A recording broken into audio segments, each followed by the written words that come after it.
I'm here in the Isle of Wight Society for the Blind with Sylvie, who has a Dress for Less rack here. So can you tell me how it is you got into Dress for Less and why? How did I get in for Dress for Less? I'm trying to think.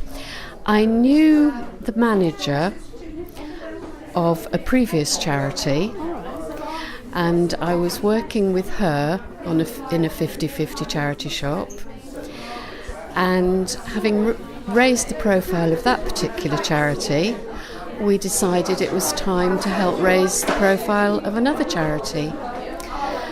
The manager in question had been approached by the Blind Society, and she asked one or two of us if we'd like to join her. So we did, and we opened up a shop in Newport, quite a small shop really, again on a 50-50 basis, and it proved extremely successful. We were, what shall I say without being derogatory, we were trying to accumulate a range just a little better than perhaps you would find in an ordinary average charity shop, yes. And luckily for us, in came quite a few designer labels. People were bringing things in that they'd bought maybe abroad or on the mainland. So we were actually carrying a range of things which were quite different. And over a period of time, we had some very regular customers who came to buy things which they couldn't get anywhere else on the island. We also proved very popular in providing people with wedding outfits and dresses for cruises and parties, that kind of thing. We also carried a lot of accessories, such as hats and shoes and jewellery.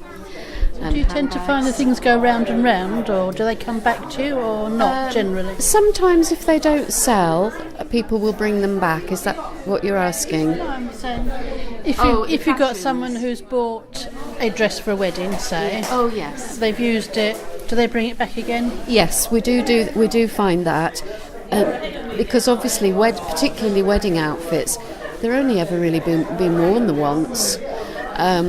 And as you well know, a hat can cost you anything up to about £200, whereas we can sell it for £35. And no wonder I've never bought a hat. Yeah, quite. And as you say, people do bring them back.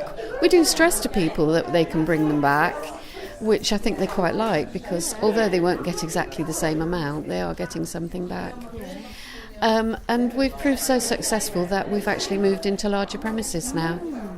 I noticed that on Facebook, it's the big opening thing. Yeah, it was extremely successful. I personally wasn't there. I was sunning myself in Greece. Forgive me.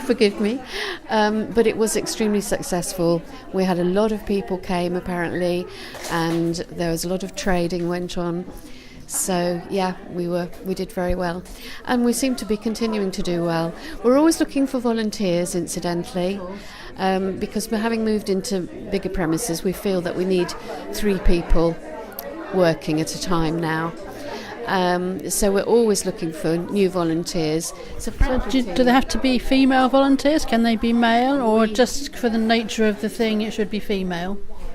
Well, I don't have any adverse opinions on that at all. If a guy came along, I mean, if you go into retail shops, there's quite often guys, aren't there, who are well versed in fashion. So I don't see why not. We actually haven't ever had anybody. Maybe that's an idea. Maybe they don't want to work with a load of women. You know what women can be like. But no, I don't think we'd be averse to having a man joining us. I think it helps with the dynamics, doesn't it, of a team? Absolutely. Definitely. Well, thank you very much. It's really interesting talking to you. Thank you. Thank you.